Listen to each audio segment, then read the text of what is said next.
Okay, so welcome back to our new week, starting a new chapter, chapter 3. We'll be starting 3.1 Measures of Center today, but before we do that, to kind of wrap up chapter 2 and to give an introduction into some material we'll need in chapter 3 as well, we're going to talk a little bit about Excel to start with Microsoft Excel. So that's the program that you see open over here.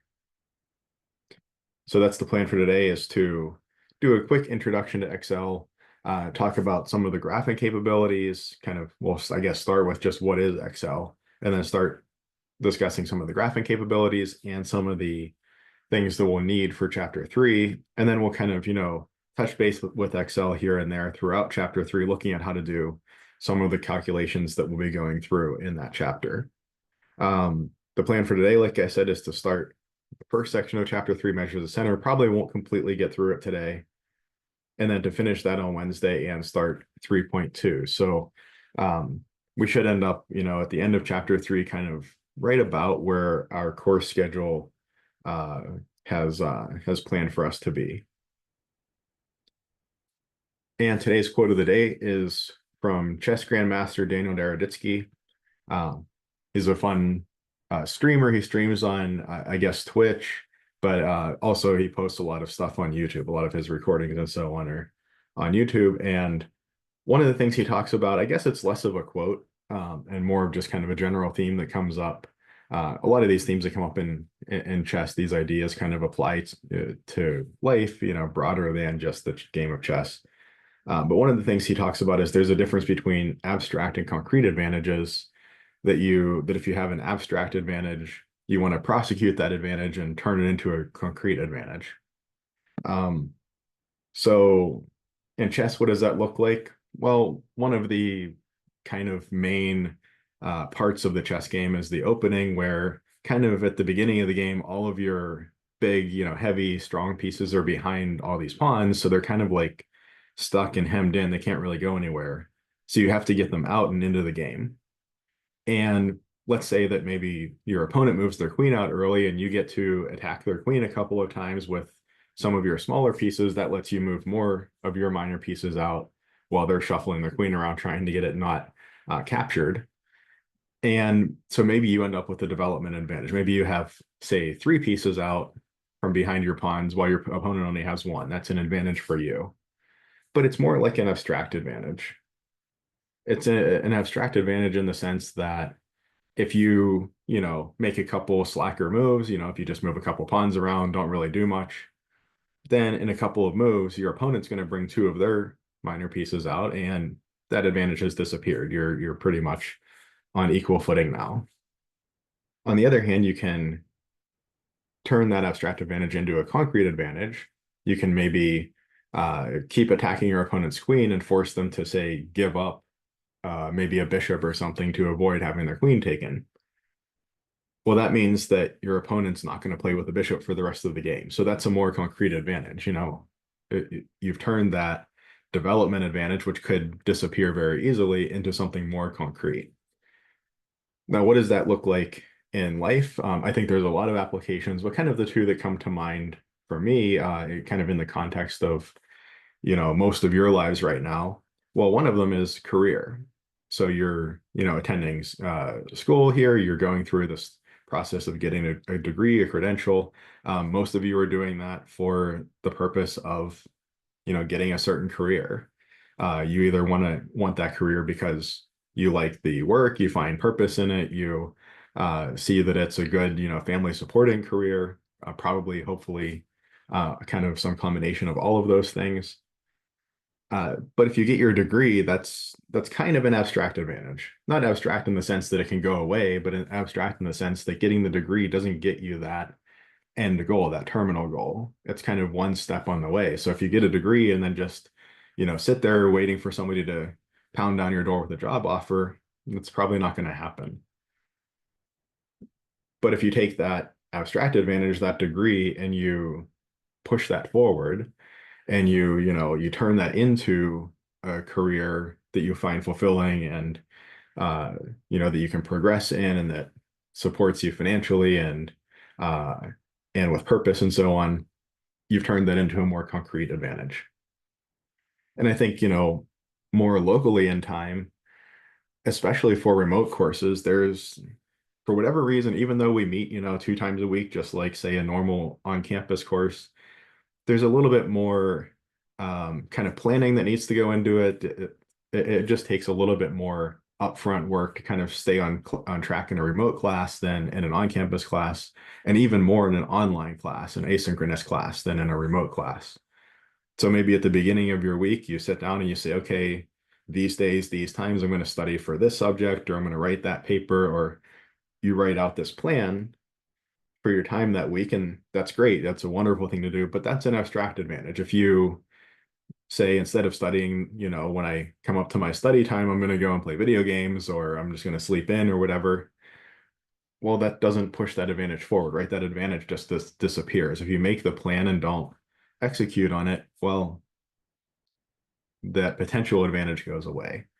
But if you execute on that plan, if you do put in the study time, if you do put in the time, say, writing a draft of your paper and doing an outline and having it critiqued at the Learning Commons and making the edits and so on, that turns into a more concrete advantage, most likely by things like better grades on exams, or better homework grades, or better grade on a paper, and a better final course grade, and better GPA, those kind of things that are going to set you up better for uh, either for maybe a transfer application, or for a job application, something like that.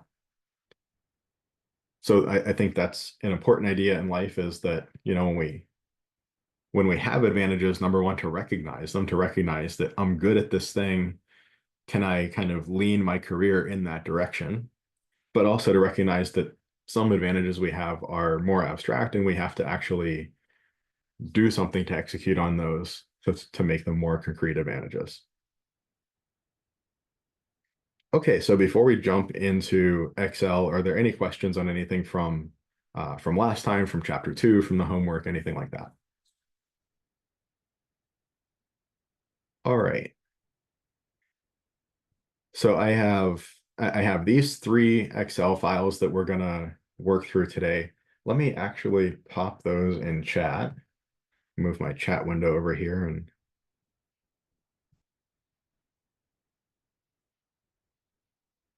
oh, it doesn't want to send this because it's currently open, so I have to close it.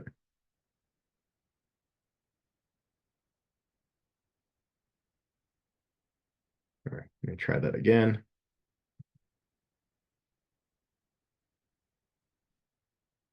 All right, so I popped these in chat. They're also on the Blackboard site under the supplemental material folder in the Excel file subfolder. And we are going to start with this one labeled graphs and frequency distributions by hand. Oh, and I closed it, but it did not save. So let me get rid of these graphs really quick. There we go.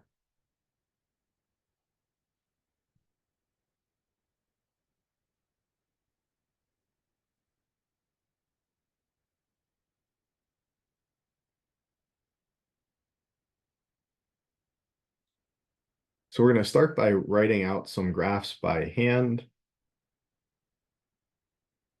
And let me get a little bit more space over here. And then we'll look at how to draw those same graphs on Excel. So we have a couple of data sets here. The first data set, we would like to make a bar chart out of this, and this represents last digits of weights. And the second, we would like to make a pie chart out of it, and it represents train crash causes. So one thing we know, that if we just have some raw data like this, we see we have A through Y, these cells, and then we have 2 rows of those. So we have 25 times 2, or 50 data points. The first thing we want to do is make a frequency distribution. If we're going to make a bar chart or a histogram, we want to make a frequency distribution first. So I want to make a class versus frequency. And I'm just going to take this as ungrouped.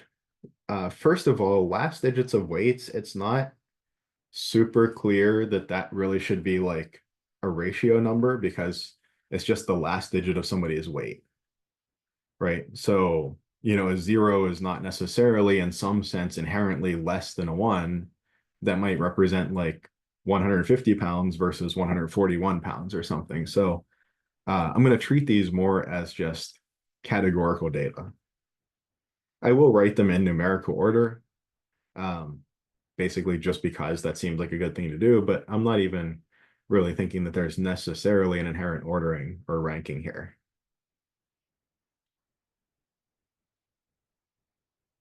So I have my different classes, and I can go through and I can count, say, the number of zeros. Looks like there are 13 on the first line and 12 on the second line. So it looks like 25 zeros. And I can do this by hand for each of these, or I can ask Excel to do it for me, which I've done over here. And you see, this is why you don't do it by hand, because apparently I missed a zero. There are 26 zeros. We see that there's 1, 1, 1, 2, and so on. And when we total all of these up, we see that we do get 50 total data points. So we'll go through in a minute here how to have Excel do this computation for us. But for right now, I want to just focus on drawing the graph.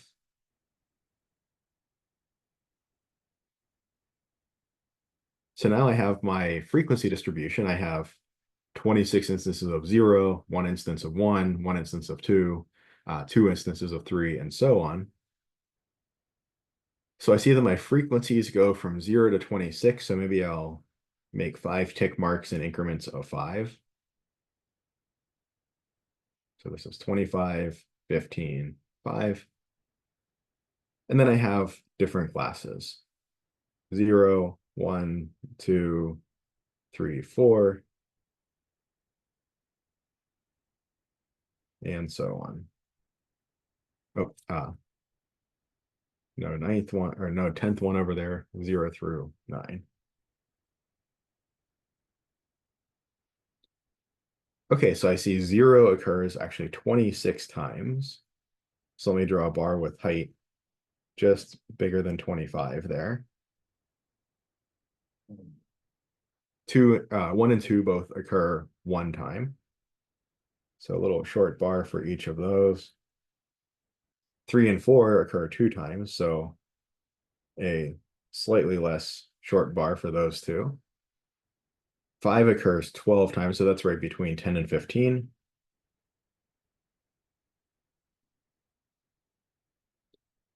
6 1 time.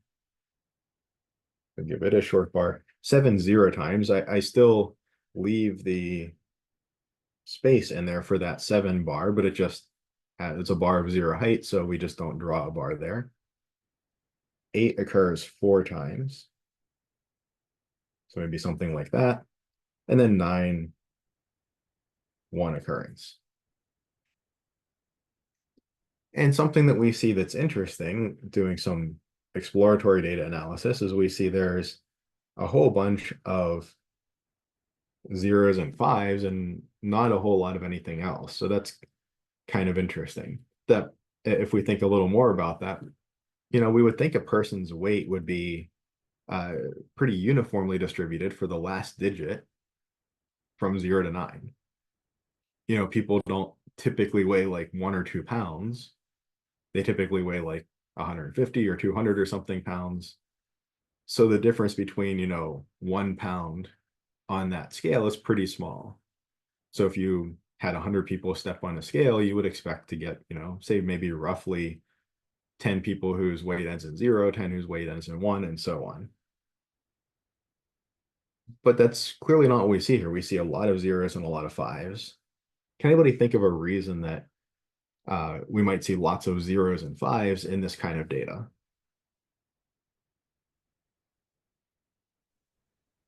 Or what might a result like this indicate if we just had this raw data, weren't really sure where it came from or exactly how somebody got it? What might a lot of zeros and fives indicate?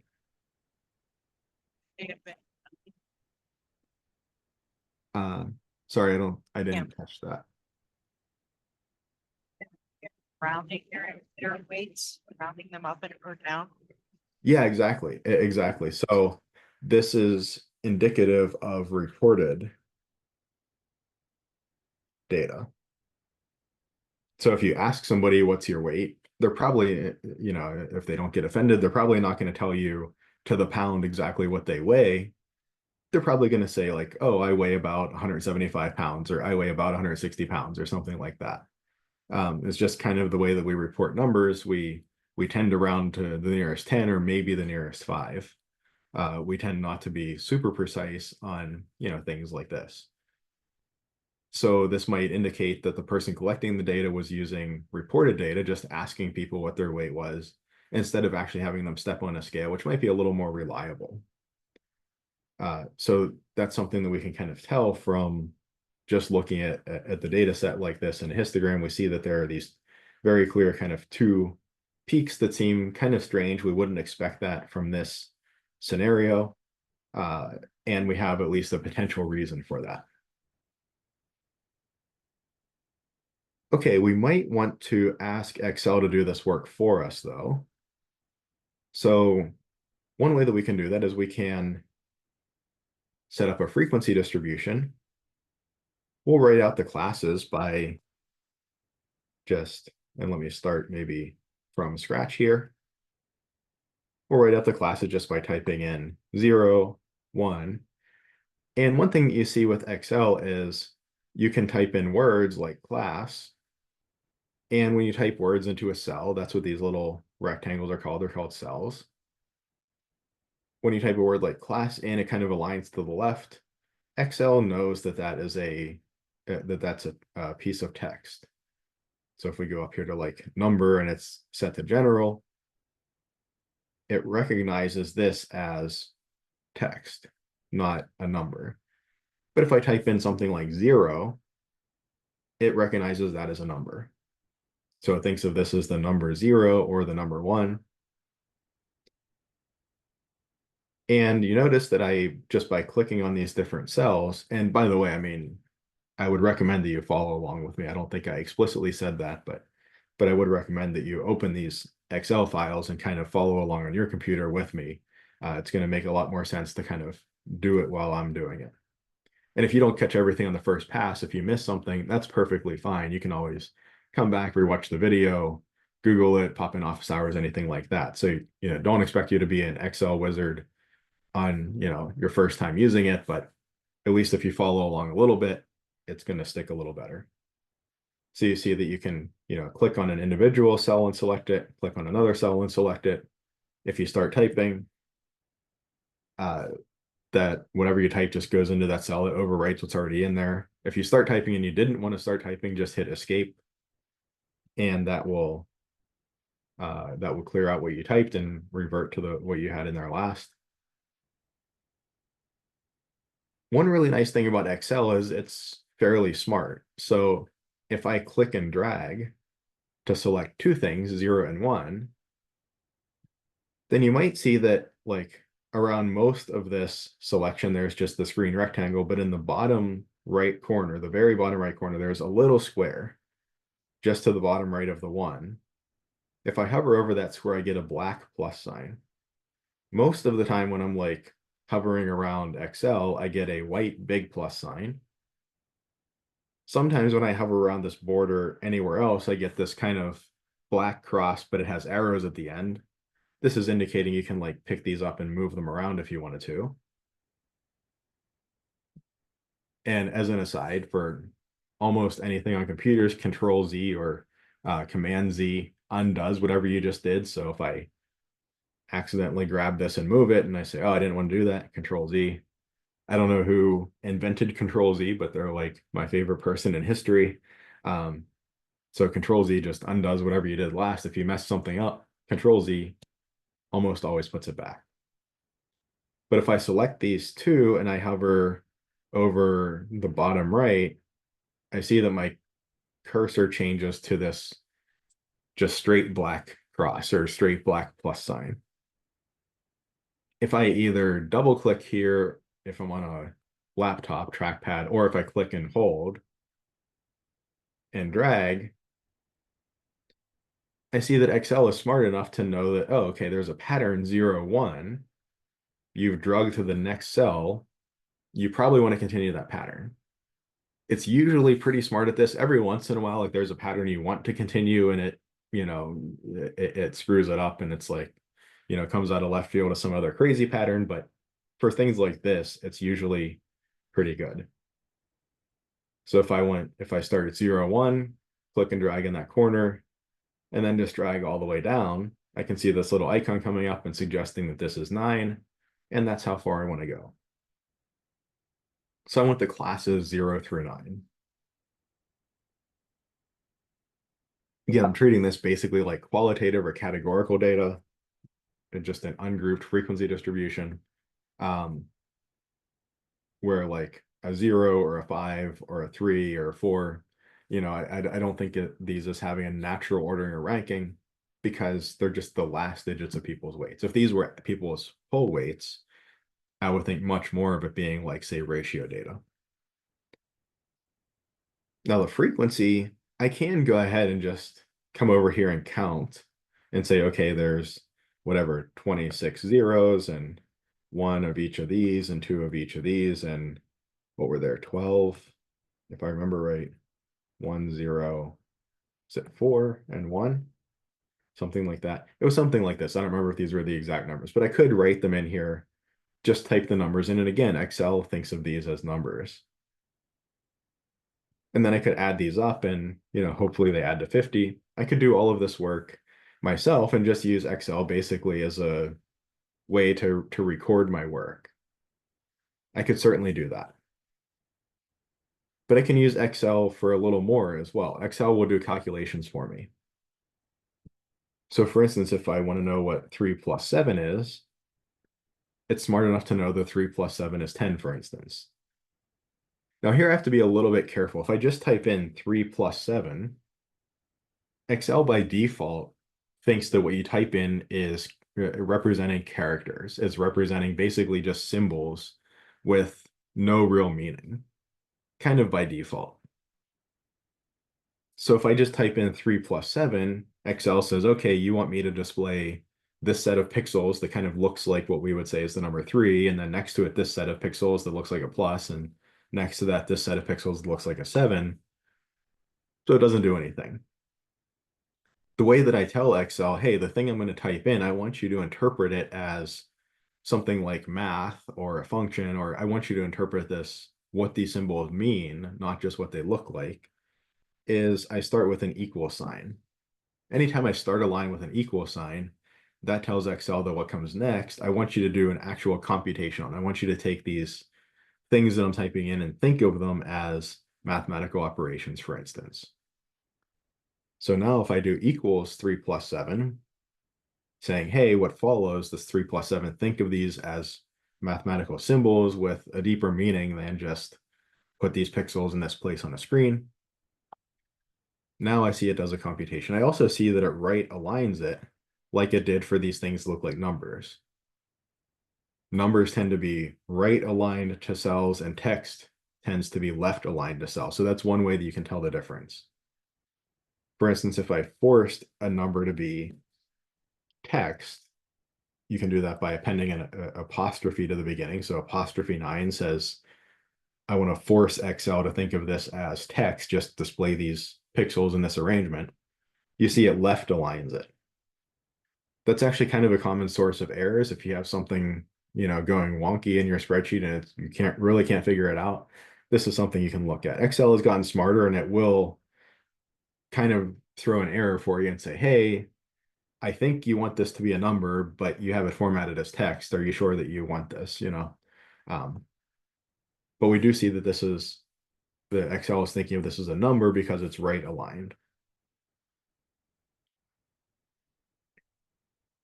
So one thing that I could do is I could do something like equals 26 plus 1 plus 1 plus 2, and so on. I'll stop there, but I could go down the list and physically type these in the same way I would into a calculator, and I would get a total out of that. And hopefully if I did all of them, I would get 50. Now that's pretty cumbersome to do. And the other thing is like, if I have a different data set, sorry, Excel is both the key that like says the crazy thing I just typed in, get out of it. It says that to Excel, but escape is also the key that tells Zoom, hey, you hit the task bar that pops up on top of the screen. I want you to show it again. Um, so half the time when I hit escape in Excel, I forget about that, and then Zoom pops up, and I'm like, wait, why did Zoom pop up? Oh yeah, that's right. Anyway, um, so I have this that I typed in here, but that's pretty cumbersome, right? For two reasons. One, I had to type all of these numbers in again. That's more error prone. That's, a bit cumbersome. But also, if I change this number here, it does not update this total. I have to go back in and change the total. If you've ever done anything with programming, like, programming in Python or BASIC or anything like that, um, you kind of want to define things in one place and then have all your computations reference that one thing. So I would really like to be able to tell Excel, I want to add up whatever numbers are in these 10 columns or these 10 cells. Can Excel do that? Yeah, it actually can. I could say instead of like equals 26, hey, I want you to think of this as a number. And the number 26, I could say equals, and then just click on this cell. And Excel says, okay, that's the cell that's in column. The column number or the column name is AC because we've kind of ran out of single digit letters. And it's in row 3. So AC3 means column AC, row 3.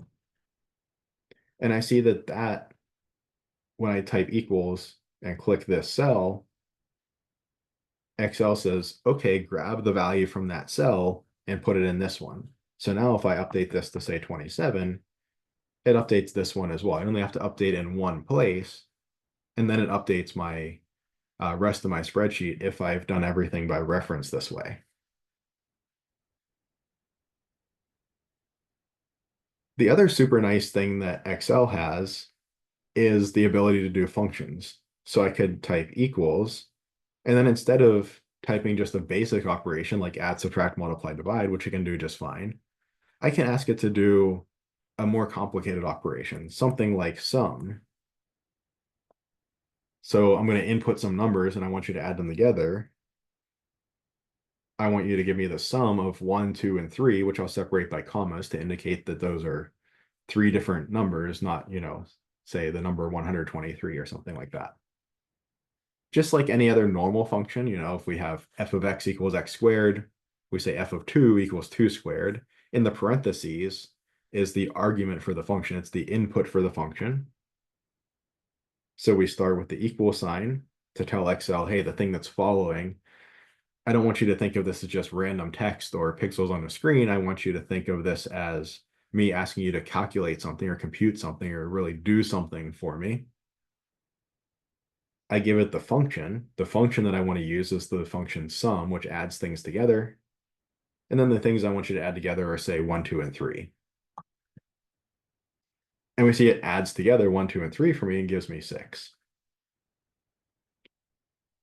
Can I combine these two ideas, passing values by reference to the cell that holds that value, and this idea of using a function? Sure, I can. I could sum up, say, these three cells. I would expect to get 28. I want the sum of the value in cell AC3, 26, AC4, 1, and AC5, also 1. And I see that gives me 28. And this has the benefit that if I update one of my cells up here, it automatically updates my total for me. Okay, so now that we have that, can I do this even more efficiently? Oops. Well, I can select a whole bunch of cells.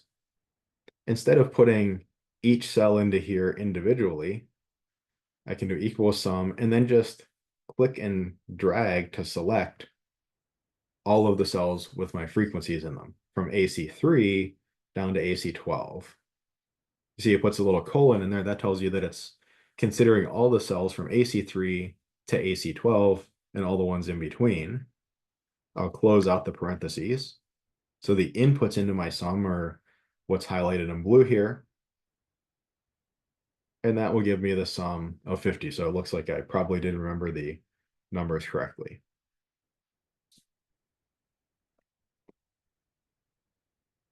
So I've now got Excel to give me my total using some of these basic ideas. The equal sign telling it I want you to compute something for me, the sum function, the ability to pass values by reference to their cell, to their cell, column, and row. One more thing that I would like, it would be super nice if Excel would do the counting for me. Right, I'm pretty lazy, so I'm gonna try to get away with doing like almost nothing here. That also means that I'm probably less likely to make a counting error. Computers are usually better at, repetitive tasks like counting the number of zeros in a big long list. That computers are better at that kind of thing than humans are. So instead of hard coding in 26 or 1, I would like Excel to count for me. I can use a function called count. Wonder what it does. And if I do something like count and just select these 10 cells, it will count the number of cells that are non-empty for me. So there are 10 non-empty cells here. If I did count and maybe I wanted to select a bigger range, so I select a slightly bigger range, and I see the count of all of these cells is 10. There are 10 cells with numerical data in it. That's what it's counting. Now, I don't just want to count the number of data points in this case, although that might be helpful in some scenario, right?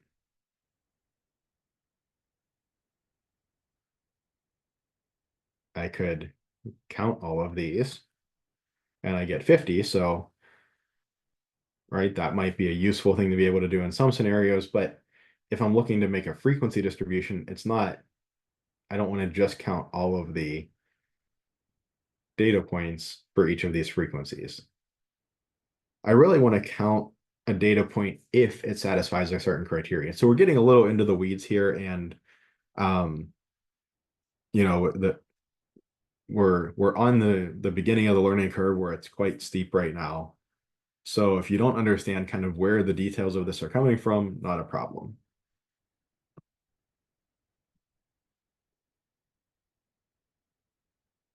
So we're going to use a function called countIf.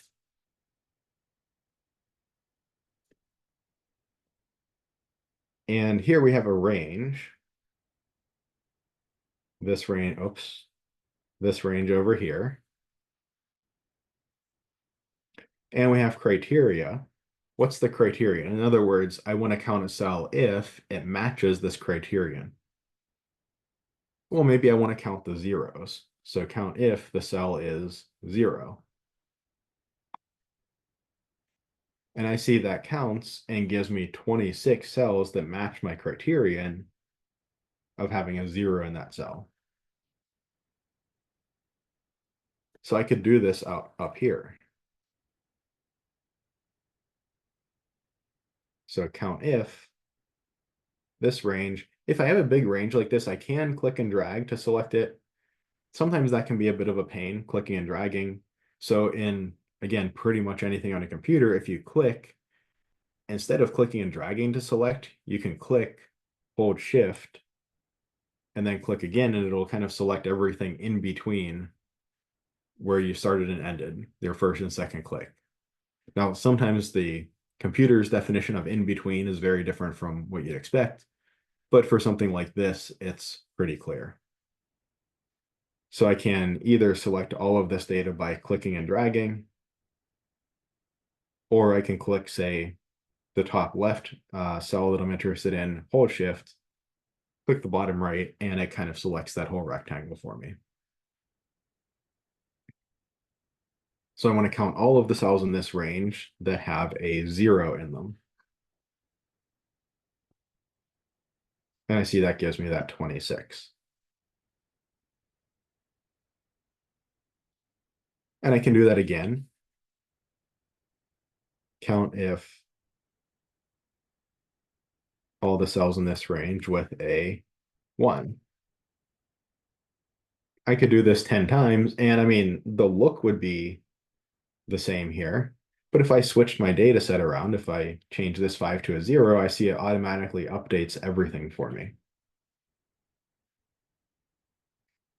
And it saves me the hassle of having to count all of this stuff.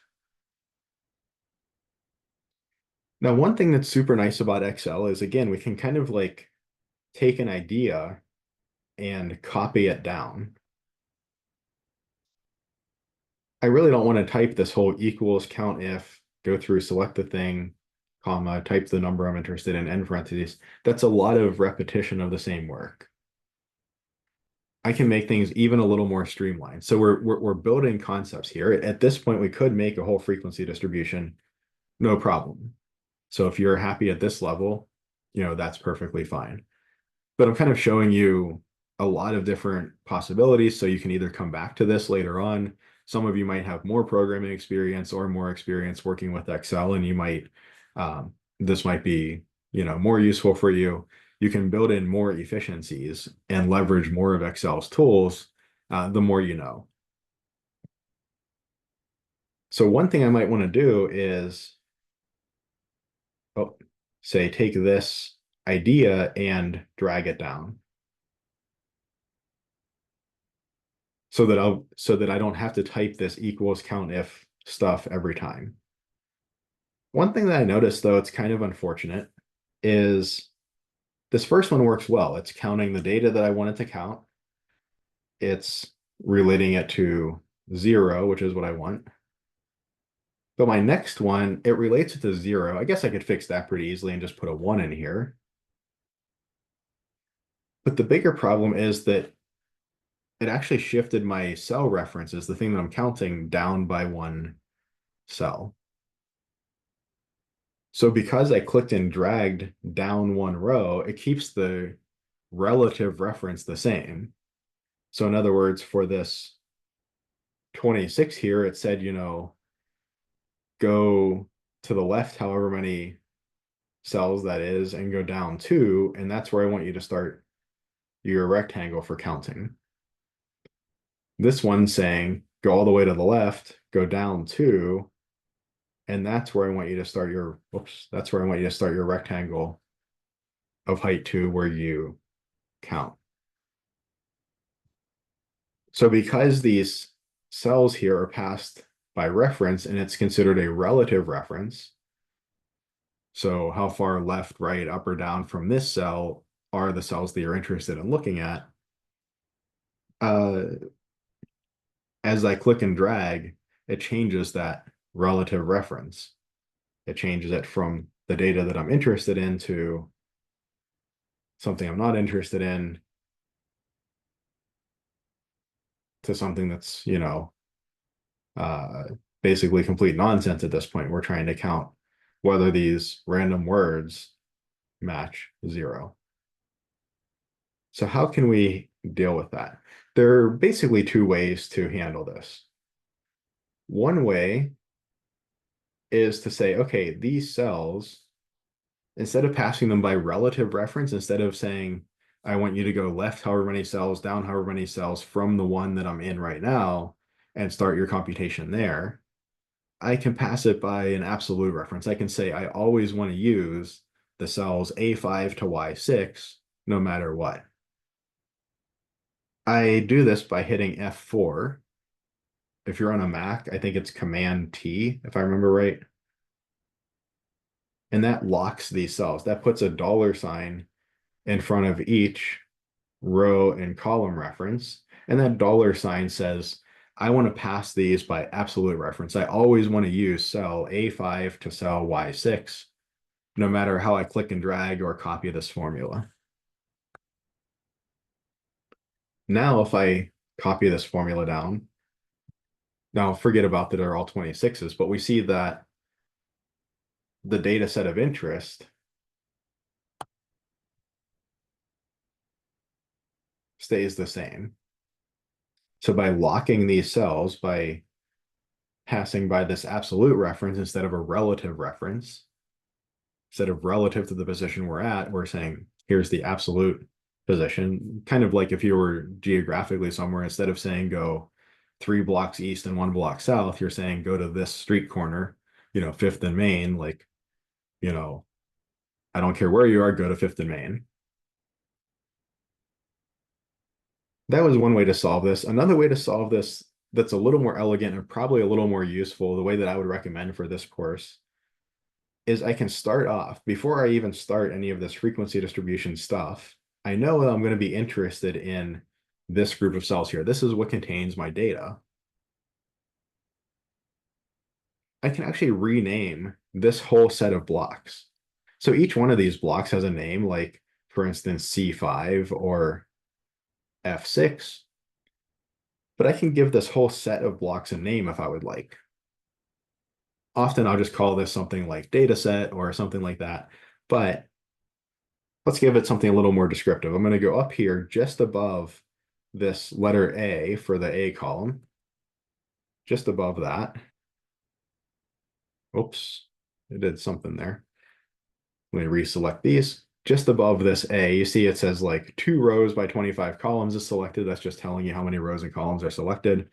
So 2R X25C, 2 rows by 25 columns. Let me just click on that. It's telling me that this starts at A5, but let me give it a name. I'll just type in, say, weight or something like that, something descriptive, or maybe data set or whatever you want to call it. I'll call it weight. And I hit enter. Now these cells are collectively named weights. If I go up here and I type in, say, A1 and hit enter, that snaps me to cell A1. Or if I type in, D20, that snaps me to cell D20. Or if I type in weights, that references that whole 50 blocks there. So this is a super nice thing to do in stats because you can select your data, your whole data set, which you typically want to reference over and over and over again in several different calculations. Instead of having to like click and drag or whatever, you can just call it whatever you want, data set or something like that, or something a little more descriptive. We have 2 data sets here, so I'm being a little more descriptive. What impact does that have over here? Instead of doing all of this crazy dollar sign stuff in F4 and worrying about whether I'm passing by kind of relative reference or absolute reference, I can actually just refer to these cells by their name, weight. So now I want to count if, I want to count among the cells labeled weight, my data set for the last digits of weights, I want to count the ones that are zeros. If I click and drag, it's always considering the cell's name and weight now, so they're effectively locked. And they're easier for me to reference. It's easier for me to say what they are. And in fact, I can use autocomplete if I can type correctly. I can just start WE and I see my weight coming in down here, just tab.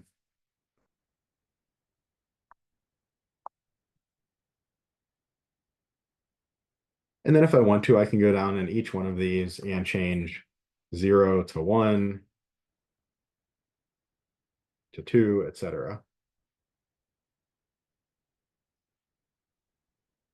That even is a little bit tedious though, right? If I have 9 of these or 10 of these, making 9 changes is a little bit annoying. If I have 20 of them, it's going to be quite annoying.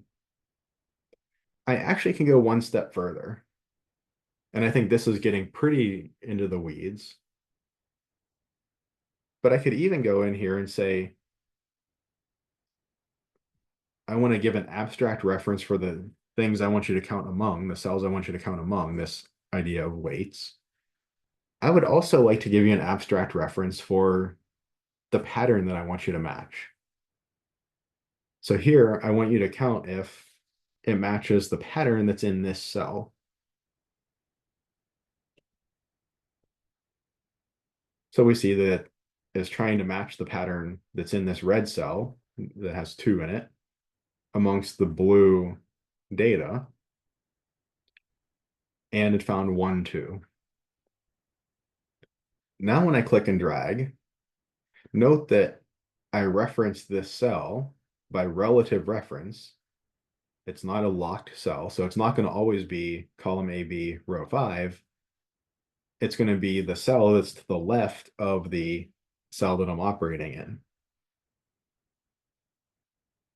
So if I click and drag this down 1, whoops, not there, Control Z to the rescue. If I click and drag and copy it, I see it's kept that relative reference. Now my frequency for the next line down is counting the number of 3s that it finds in that data set. If I drag all the way down, it populates everything for me. So if I do this all the way up top here, I can do this 0, 1, 2, 3 and type them in that way.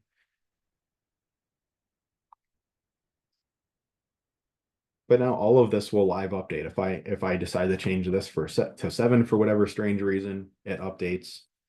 If this 9 changes to say an 8, we should see the 1 go to 0, the 4 go to 5. Everything will update live except for our data set over here. This is what's hard coded in. These are all the numbers that are typed in. And everything over here is just done by a formula. As we change things, this automatically updates. We're not going to change something over here. Let's say we copied it wrong or something, and then forget to make the associated change over here or something like that. So again, like kind of from the very beginning, how would I approach this? I kind of got there through a couple of different steps, but the first thing I would do is I would say, I know I want to do calculations with this data set. Let me just give it a name up front. Go in, rename it weight. That's the name of these cells now that I'm interested in. I would come over here to my frequencies, my frequency distribution. I would enter like 0 and 1, and then copy down. Excel would fill in 0 through 9 for me. My frequencies, I want to count if, what's the range that I'm interested in? The range of cells called weight. And what's the criterion for matching? I want to count all of the cells that match the cell that's 1 to the left of the thing that I'm currently looking at. I end my parentheses. These are my inputs. And then I can click and drag. So it's really that quick when you get used to it, right? It's a steep learning curve, I know. And like I said, there are several different kind of levels that you can stop at, and you can say, okay, this is enough for me. If you're willing to do a little more work, you need to know a little bit less technical knowledge about how Excel and these functions work. As kind of an aside, if you want to copy down one cell kind of to a whole bunch of cells, one way you can do it is click and drag like that. The other way is if you just double click on this plus sign, Excel will kind of like guess how far you want to copy it down, and it'll try to copy it for you. So you see it copied it a little bit too far here, but basically it'll say, if there continues to be something to the left, I'll continue copying down for you. And then for my total, I want to add up, I want to do equal sum of these cells. So that's like I said, before, it's like this is a crash course in Excel. The book has more information. You can always come back and rewatch this part of the video. You can go to YouTube and look up other resources if you want to see a little bit more or see what these different functions can do outside of the scope that we're covering in class. And there's also that free Coursera course that I mentioned at the beginning of the course in the first week of class under the useful websites tab. You can audit that course. You can get a little bit more of kind of a structured introduction to Excel. This is meant to be kind of a crash course, get you up and running for just what you need pretty quickly. But then you can see with this frequency distribution, we can pretty quickly make a histogram by hand. On the other hand, we might want a slightly nicer looking histogram than this cruddy one that I drew over here. So we can ask Excel to draw a histogram for us as well. And the way that we do that is through this insert tab up here. If you look up at the top, it says File, Home, Insert. So I want to insert what I want to recommend. You see the subheader down here where it says charts, like there's like tables, charts, tours. If you look at charts, there's all kinds of different charts up here. We have a scatter plot, a pie chart, a line graph. But our first one here is a histogram, a column chart, a bar chart, all mean basically the same thing. I don't tend to do this recommended charts. I don't think it's that great of a tool yet, but if I know that I want a histogram, I click that. And again, you can have a whole bunch of different kinds. We've talked about some of the problems with things like trying to use 3D histograms instead of your just basic one. I prefer in almost all cases just whatever is at the top left. That's usually the kind of basic standard version of that chart. Whatever is at the top left. As you go away from that, you get 3D things, you know, in a 3D pie chart, you have issues with parallax, that things that are farther away look smaller than things that are closer, and the, you know, distance between, say, two lines, say off to the right versus pointing directly toward you, the apparent distance between those is different, and so on. So sticking with, say, a two-dimensional pie chart avoids a lot of that hassle. But here I'm going to select my frequencies that I'm interested in. So the 26 to the 1, but not including the 50. And I'll just click on my histogram. And I see Excel pops up a histogram that looks pretty similar to the one that we saw over here. It's missing one bar. It's got these two pretty significant peaks. This one smaller peak over to the right.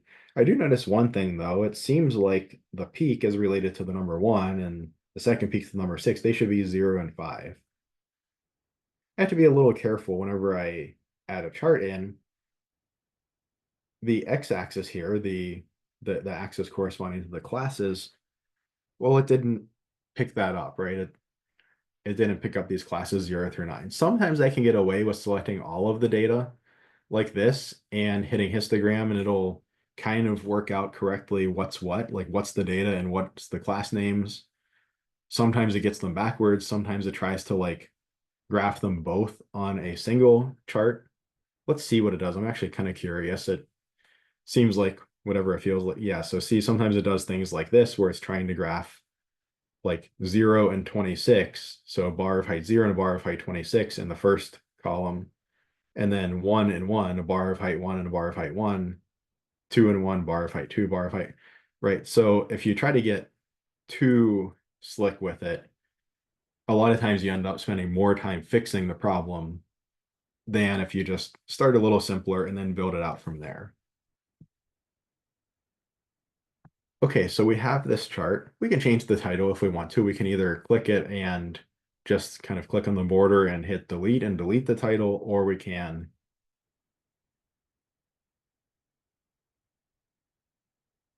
put something a little more descriptive if we wanted to. There's an almost infinite number of ways you can change these charts, change how they look, what features are on them, and so on.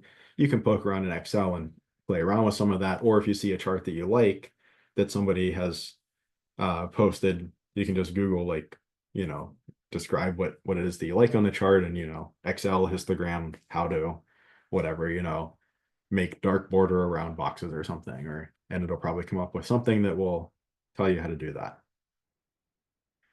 But for right now, I got my title right. My frequencies are right. Right, I have like a bar of height 26 is my first bar, a bar of height 1 is my second bar. So like the bars are right, and that's really the big thing. The y-axis is right, the vertical axis, the bars look right. I just have to change the horizontal axis titles. So let me come up here. I'm going to pick somewhere that's like an empty space. I don't want to like click on the boxes or like on the axes, because if I click any of those and say right click on them, it's going to give me a different drop down menu. But I want to click somewhere where there's just empty space, and I want to right click. And this gives me a whole bunch of different choices, one of which is select data. Now, select data does pop up in most of these, so you can get to it a lot of different ways. But I like to just, if I'm looking to select data, I don't want all that other stuff cluttering up my thought process. I just go somewhere where it's kind of empty, click there, right click and select data. Now the chart data range, it's saying we're looking at the worksheet titled data. You see that on the bottom left, there is a tab called data. That's the name of this worksheet. And it's saying, well, the cells of interest here are AC3, that 26, to AC12, that 1 that's right after the 4. So that's the data that it's using in the chart. That's basically our list of frequencies. That's the height of the boxes. Now, the horizontal category axis labels are class labels. It's just using a default 1, 2, 3, 4, 5. It's just using counting numbers. This is the first class, the first number that you gave me. This is the second number you gave me, the third number you gave me. I want to edit that. I want these horizontal axis labels not to be just the default 1, 2, 3, 4, 5. Instead, I want them to be these numbers 0 through 9. So it says axis label range. I'll make sure that that cursor is in that text box. And I would just click on class 0 and select down through class 9. So these are cells AB3 to AB12. I see it gives me a little preview here, 0, 1, 2, 3, 4, and that is what I want. It also gives me a preview on the chart. You might not have even seen it, but the chart behind here now looks like my first bar starts at 0, my second is 1, 2, 3. So it gives me a little preview of like, did you select things right? Is the chart that you see behind here what you actually want? And yes, that is, right? If I do cancel, you'll see the 0, 1, 2 will switch back to 1, 2, 3. But nope, I want these, and as soon as I let go, you'll see it switch to 0, 1, 2, etc. That looks good. I hit OK a couple of times, and there's my chart. It's not, the most visually stunning chart that has ever been created, but it's effective. It does the job, and it probably does it better than a lot of the fancier charts where there are just so many other things to have to be careful about. So we can be super efficient using Excel, right? Excel can take a lot of the workload off of us, a lot of the tedium off of us. We can basically use Excel just as if it was, say, Microsoft Word, just to hold the numbers that we've computed and that we've counted and so on. And we can do almost anything in between, right? We can take steps up from, maybe I can copy 0, 1 down to 9 and save myself from having to type in 0, 1, 2, 3, 4. But maybe I don't want to use this whole, complicated count if statement. So, right, you can kind of adjust the amount of work that Excel is doing for you based on your competency with Excel. And as you get more competency with Excel, you can ask Excel to do more things for you, and quite often it can. Okay, any questions so far? So I know this is like kind of a fire hose amount of information. If you haven't even looked at Excel up to this point, it's probably quite overwhelming. If you've, played around in Excel a little bit and have done a little bit of the The prep work is probably more palatable. You're like, okay, I've seen some of this before, just seeing it put together in a different way. Um, but it's this Excel uh, stuff is not really strictly necessary for the chapter 2 material. It's more necessary going into chapter 3. So we're kind of wrapping up chapter 2 with Excel, and then we will also see Excel probably more or less every class meeting for the next, maybe 3 or 4 class meetings. We'll pop into Excel, we'll do a couple calculations with the data sets that we're using. We'll do them by hand, and then we'll kind of see how the similar calculations can be done in Excel. For Excel, are we able to use it on our exams, or is it strictly just the graphing calculators you told us to get? Well, or that Uh, we're yeah, you can use both. So you can use Excel on the exam, and you can use a graphing calculator. And one quick aside, my stat lab has something called Stat Crunch. It's kind of like a rip off of Excel, but it's only available like in my stat lab, or I think you might be able to buy access to it somehow. You are allowed to use StatCrunch on the exam, but I generally recommend not using StatCrunch. I don't think it's much easier to use than Excel. It's about the same learning curve, I think. But like basically any computer you go onto will have Excel, and basically no computers will have StatCrunch. So you might as well actually learn Excel. The learning curve is about the same, and it's much more portable. And especially if you're going into, finance or anything really technical, any kind of technical career field, having some proficiency in Excel is a big plus. But yeah, you can use Excel, you can use StatCrunch if you really want to. I don't recommend it, but you can. And you can use calculator on the exams. Yeah, great question. Oh, and then I do have another part to the Yeah. question. Sorry. And then for the calculators that like I bought the TI-84 Plus or whatever that you Mhm. recommend. Are you going to go in depth on how to use the calculator as well on the certain problems we use? Yeah, we'll be using the TI-83. Let me pull it up here. So we'll be using the T83 for demos as we go through chapter 3. So as we're calculating whatever we need to calculate, a mean or a variance or something, we'll be doing it on the 83. We're not going to go in depth on there's this stat um, menu in the calculator. So you can create a stats list. You can perform statistics on that list. We're not going to go in depth into any of this on the calculator. That's kind of what we're using Excel for, is we're using Excel for the main number cruncher for the stats kind of things. Like if I want to compute an average, the calculator can actually do that, but Excel can do it too. So we're taking the Excel route. But the calculator is super nice for any kind of calculations you need to do, like um, just basic calculations or anything like that. Um, sometimes those are more tedious to do in Excel than on the graphing calculator. Okay, great. Thanks so much. Yeah, sure. But I can, little like whatever, little teasing of the next material.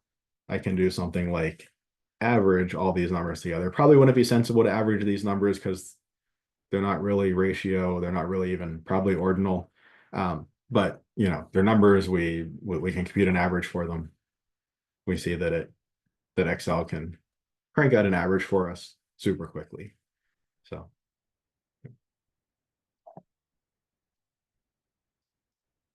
yeah, great questions. Any other questions before we move on to the next data set? Um, just a Mhm. question in general. For the like the Excel stuff, um, so if the tests are kind of like the homework, do we or will we be tested on the Excel? Um, Um, okay, so will you be tested on on Excel? So you're not explicitly tested on Excel in anything in the course. So there's nothing that says like you have to do these things in Excel and then like send me an Excel file or something. That being said, there are problems where basically the number of data points is large enough. If you have to compute an average of 50 data points, like you're not really going to want to do that by hand. You're really going to want to, type those into Excel, or even better, we'll talk about how to kind of copy a data set from my stat lab directly into Excel, And then you have the data in there and you can just use like an equals average kind of function. Or computing, say, a variance with like more than 10 data points is going to be extremely tedious. You'd want to do that in Excel. So, kind of implicitly, some of the homework problems have larger data sets than you would want to really do the computations by hand. So let's say something like it strongly encourages the use of Excel. I definitely don't want people to sit there and try to compute the variance of a data set of size 30 by hand. Like you're going to be sitting there all day doing mind-numbing calculations. We want to use Excel for something like that. But if it's, the variance of a data set of size 5 or an average of 15 data points, it's probably not worth it, going through all the trouble of copying the data over, doing all the Excel work, getting Excel open. It's easier to just add the 10 or so numbers up and divide by 10 and kind of have an answer. So, Okay, thank you. yeah, sure. Any other questions before we start the next data set? Okay, so let's go through the same kind of process here. We would select our data. Right now it doesn't have a name. Maybe I'll call it crash. This is a list of train crash causes for, again, 50 crashes. We see just as above it's 25 columns, column A through column Y, and 2 rows. So 25 times 2, 50. And we see that this is clearly categorical data. This up here, it was numerical, but we kind of said it's basically categorical. This is very clearly categorical. The 4 causes for the crashes are track, equipment, human error, or other, indicated by the first letter of each of those. So I start by completing a frequency distribution. I have a class, T, E, H, or O. What's the frequency for each class? Well, here I can go in, select my data, and then manually code in a T. I can refer to my data as crash.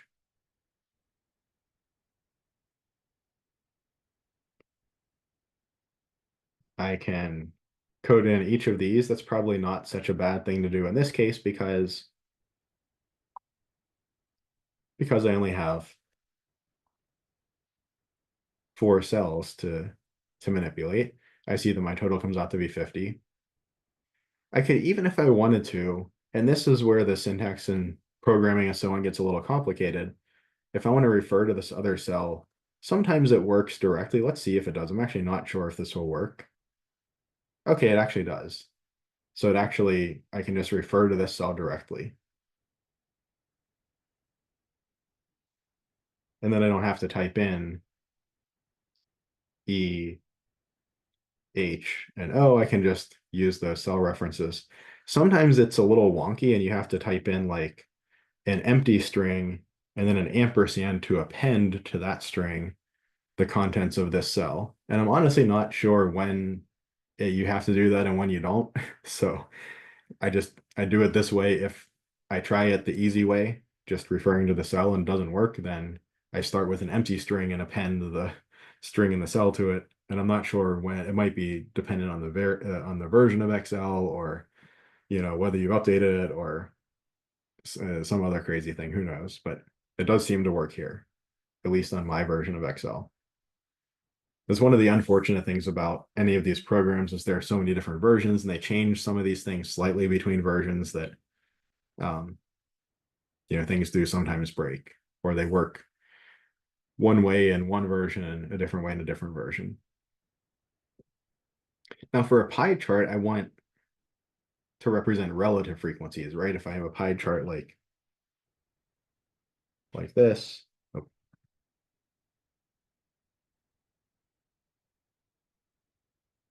right? This is like 50%, 25%, and 25%. So I'm interested in relative frequencies in percentages, not actual frequencies. So I have my frequency distribution here that I got from my COUNTIF, just like I did over here.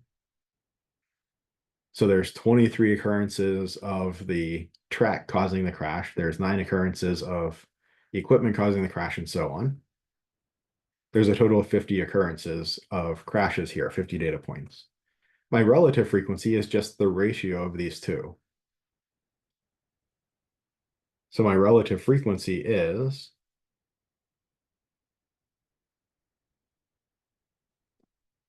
just this number divided by this number, 23 over 50. Now, again, I have to be careful because if I do that and if I click and drag, you see it's very unhappy because I'm trying to now actually divide by 0. That's no good. So really, I want to make sure that I lock this red cell. I guess if I really wanted to, I could go down and, name this cell like TOT or something for total. And then I could divide D14 by the cell TOT, and that would work. It kind of seems a little silly to rename a single cell. It's not the end of the world if you do. You can certainly do that. Or again, I could just, well, now it's just going to call it total, but if I wanted to refer to whatever cell, equals this over this, I could just refer to this one absolutely by, again, hitting that F4, locking that red cell.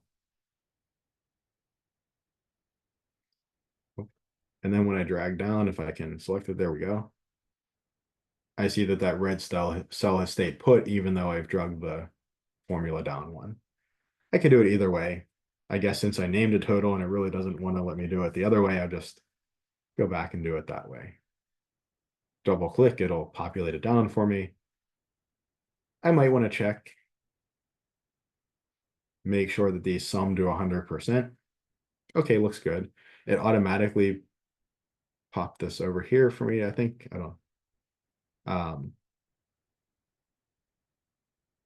don't know why it decided to write a formula in here for me, but sometimes Excel does things that confuse me. It like decided that I wanted a formula in here when I don't really want a formula in here, but whatever. And then the other thing that I need to do in a pie chart is I need to get an angle. Right? I want 46% of this slice of the pie, or I want this slice of the pie attributed to train track as the cause of the crash. I want that slice of the pie to represent 46% of the area of the pie, but percentages can sometimes be a little hard to think about in terms of a pie. Maybe I want an angle instead. So I want to say what percentage of the 360 degrees of this circle are attributed to track, or that's 165 degrees. 65 degrees for equipment, 86 degrees for human error, 43 for other. So if I want to make this pie chart, what do I want it to look like? Well, I need to start with a circle.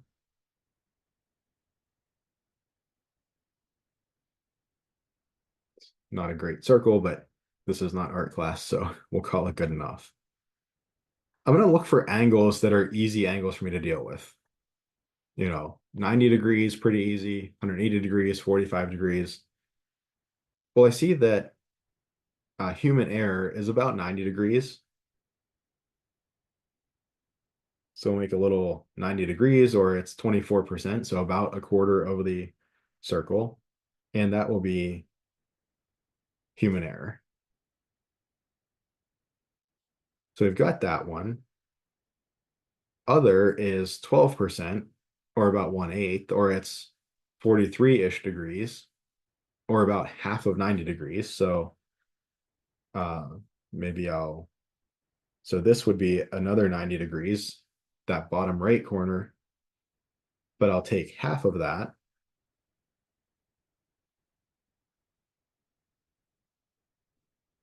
And that's other. Now I'm left with 65 degrees or 165 degrees. Well, 165 degrees or 46% is just shy of half of the whole circle. So this left half of the whole circle would be like coming straight down from that vertical line to the left of the H. I'll take something just shy of that.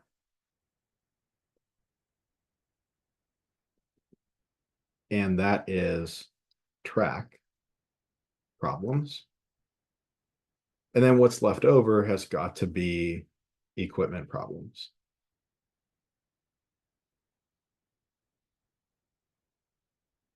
Now you can imagine if you had, 10 different classes, making a pie chart is probably going to be pretty difficult to do by hand.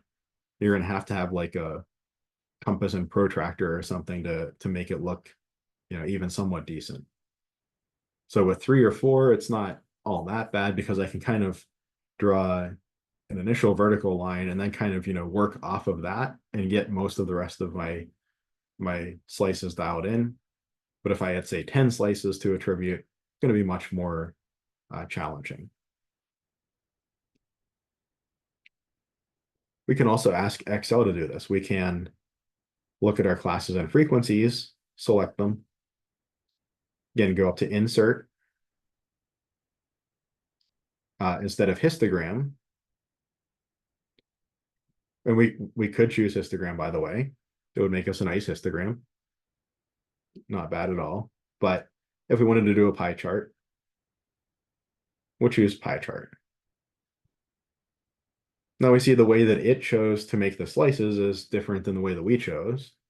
The ordering is different, what it chose for the left or the right, or the colors or whatever is different. But I think we can see that like the blue that corresponds to the train track, we can see that that matches up pretty nicely.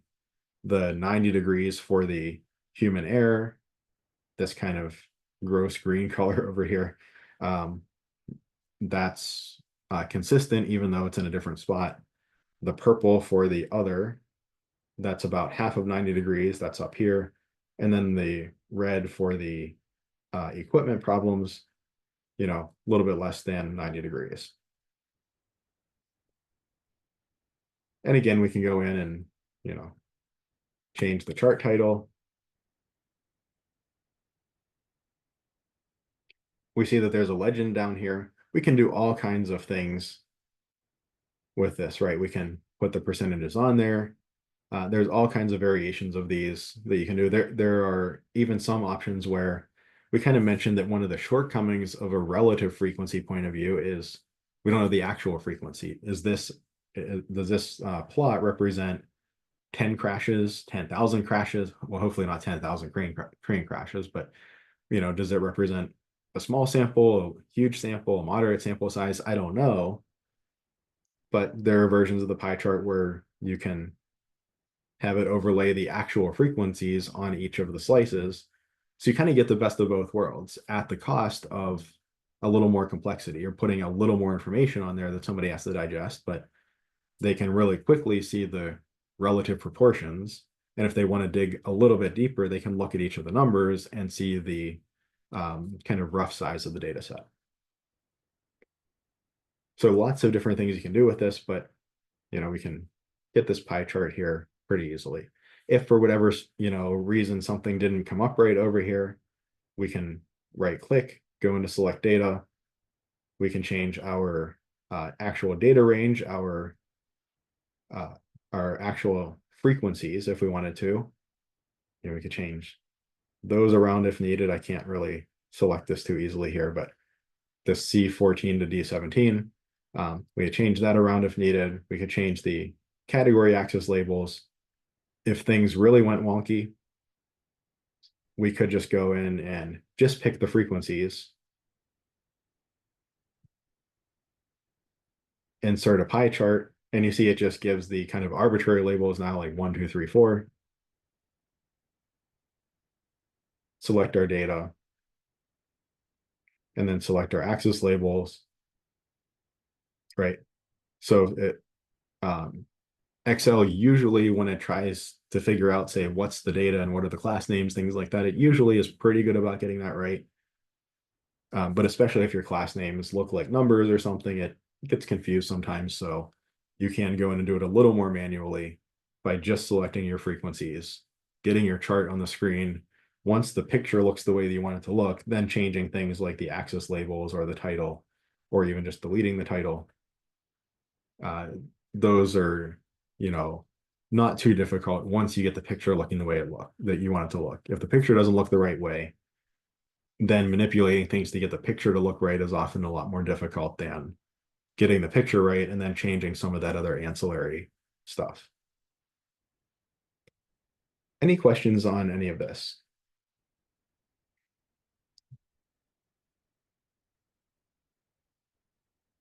Okay, one of the other, so I'll kind of quickly go through these, through this example here.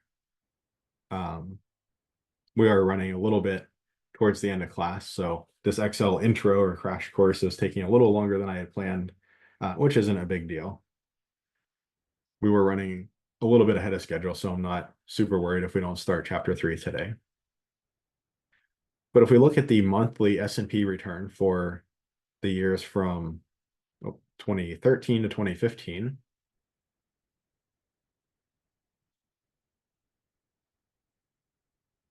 we can set up a grouped frequency distribution.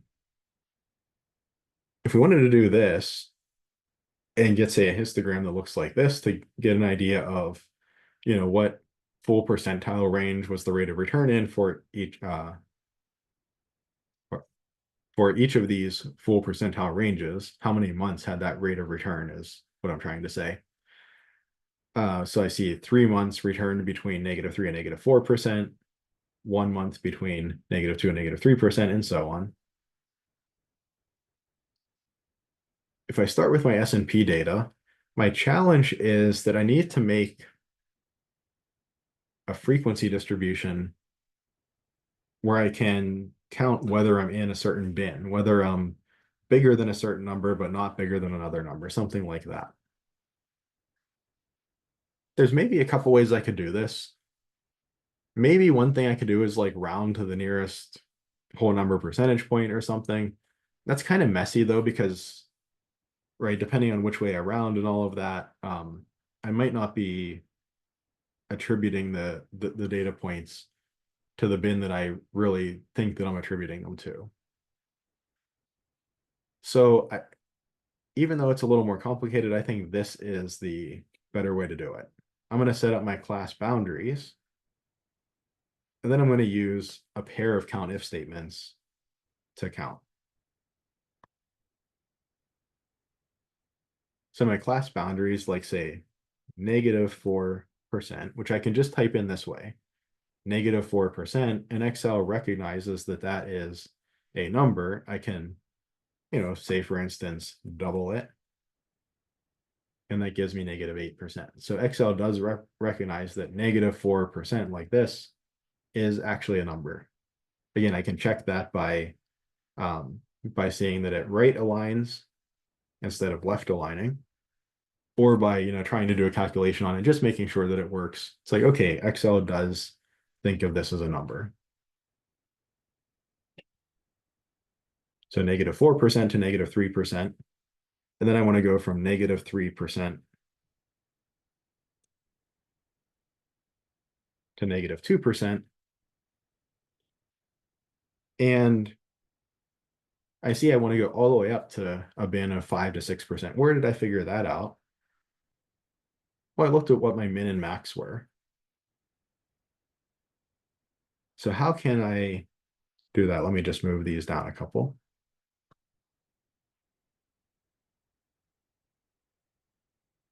Well, again, I have my data set. Let me just select it all. I do that by clicking on the first one, scrolling down, and shift clicking on the last one. That selects all my data. I'm just going to call this data, D-A-T-A. And I'm going to use the Excel function minimum, M-I-N, of data.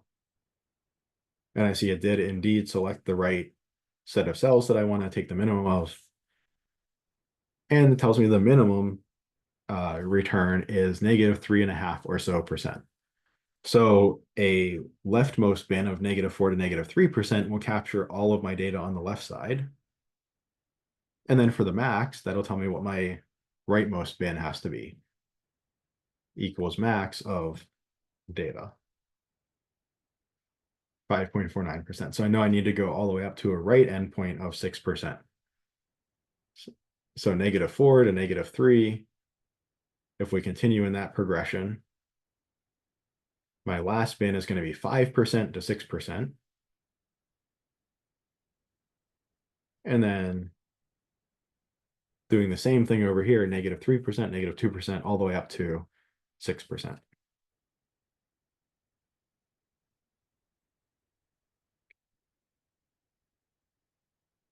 How do I find the frequency in each of these bins? Well, if I think of just the bin, for instance, -4 to -3%, I want to count all of the data points that are, say, below -3%, but not below -4%. Or for this bin, I want to count all of the data points with value below -2%, but not below -3%. So what do I do then? I count the number below -2%.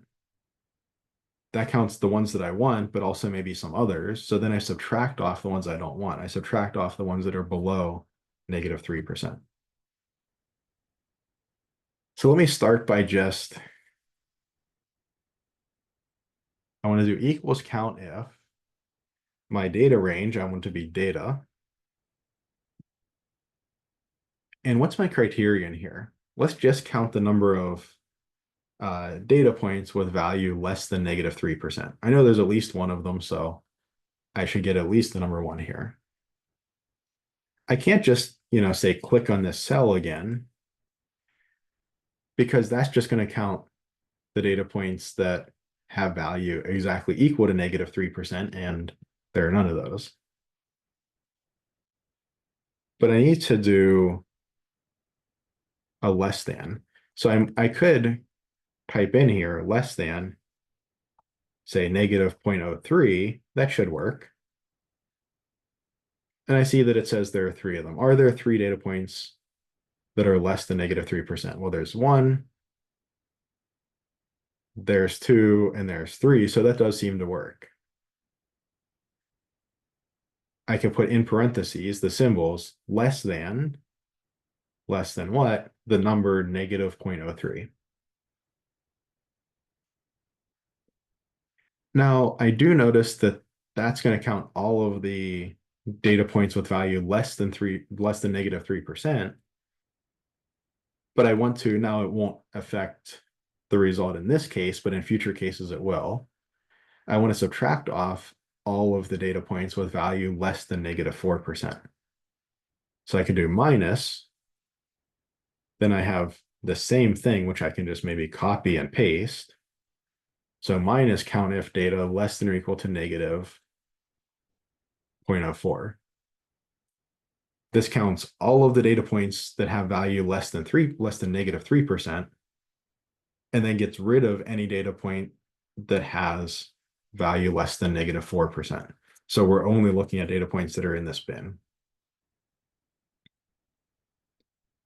Now, if I really wanted to be careful, I might, put, say, an equals here, so that I have less than on one side and less than or equals on the other side, just making sure that I don't accidentally double count a data point that has a value that's an exact percentage number. If it was, -3.00% or something. And I could click and drag this down and then change the 3 and 4 to 2 and 3.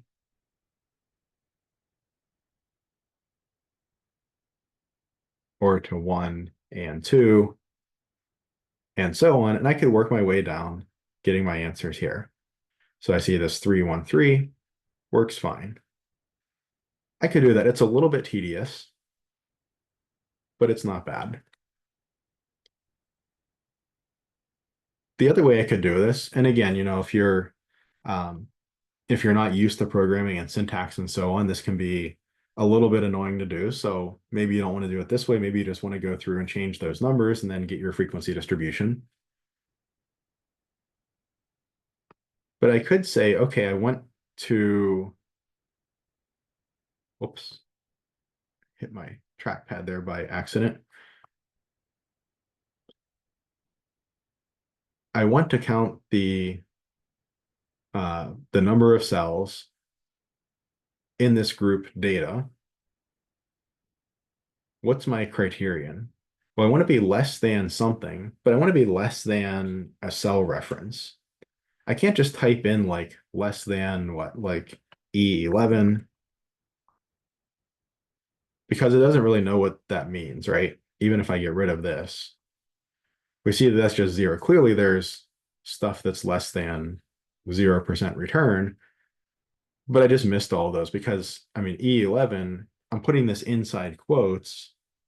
Excel is not thinking of that as a cell. It's thinking of that as some, I don't know what it's thinking of it as, but something that doesn't make any sense. And in fact, because it's not even lit up as a color, I know that Excel is not thinking of it as a cell. If I typed E11 outside of here, Excel is also not quite sure what to do with that. I need to connect the two. I need to tell Excel, hey, I want you to look at this cell. The way that I do that is with an ampersand. So this says that I'm passing kind of the reference or the name of the thing that I want you to look in. It's almost like a pointer. If any of you have done, I think several of you have programming experience. So this feels a lot like, you know, passing the reference to a pointer, and then you look, you follow, you dereference that pointer to get the value.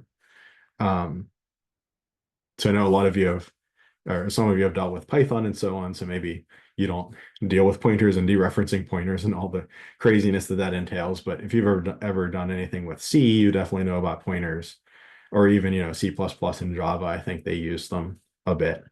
But yeah, so count if data. Right now, we're just kind of building this up. So this isn't done completely yet, but we want to count all of the cells with a value less than whatever is in cell E11, less than 0%.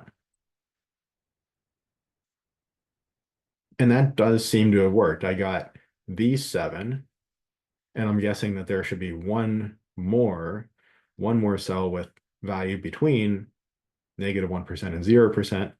Can we find that just to confirm that this is working? Here it is. -0.42% is the cell that was added onto this. So we have 1, 2, 3, 4, 5, 6, 7, 8 cells with a negative return. And that was what we were counting here. Just counting the number of cells with a return less than 0.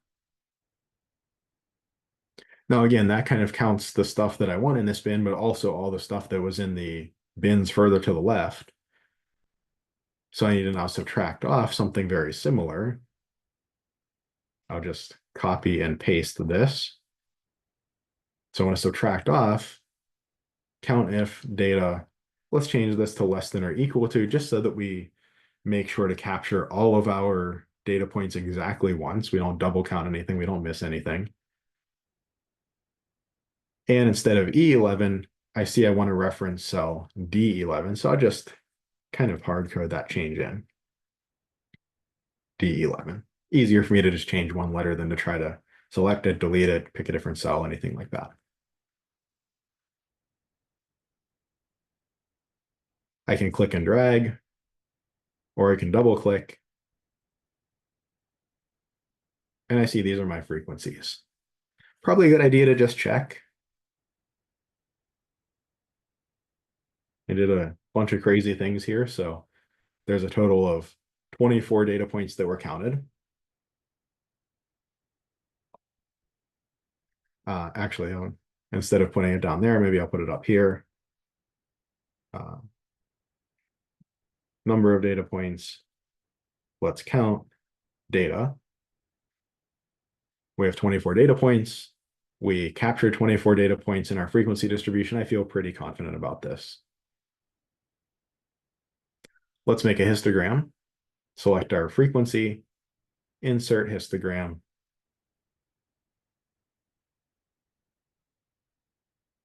And maybe I'll make this S&P monthly returns. And I don't want my horizontal axis just to be these like numbers 1 through 10 that don't really mean anything. Let me go in here, select data. I'll change my horizontal axis labels. And here I'm going to cross my fingers a little bit. I'm going to try to select all of these and see if Excel figures it out. And it looks like it did, right? Usually Excel is pretty smart about these kind of things. Sometimes it'll do something really wonky and you have to mess around with it a bit or quite a bit, maybe quite a bit longer than you really want to.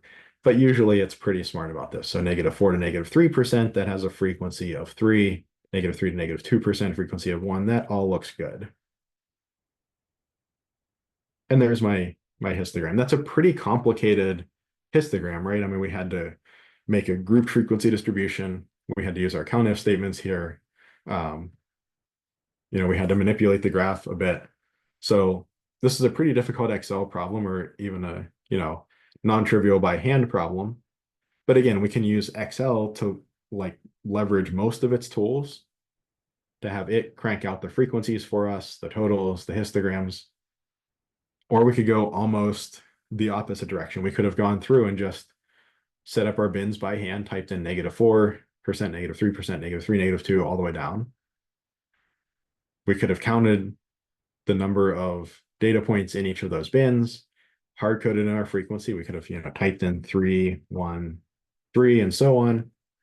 Maybe still did the total equal sum and the number count just to make sure those matched up. Let the computer do a little bit of work and then graph the histogram. We could do it that way. So you didn't have to use all of this COUNTIF stuff. But so kind of anywhere that you feel comfortable in that span, from pretty much just using Excel as a data entry and storage device, up to using most of its features to take a lot of that tedious work off of you. Wherever you feel comfortable in there is pretty much a fine place to be, as long as you can do basic things like do basic calculations like this, be able to create a histogram off of some basic data, that kind of thing. You're going to be fine for this course, but you can use it to a greater or lesser extent, depending on how much time you want to spend with it, how much previous exposure you have to it, and what your kind of general level of technical proficiency is. So just because I did something a more complicated way like this, maybe, doesn't mean that you have to do it that way. You can put in a little bit more time and like elbow grease, so to speak, and put a little more of this work on yourself. And then you don't have to have as much technical proficiency in Excel. All right, so let me stop the recording.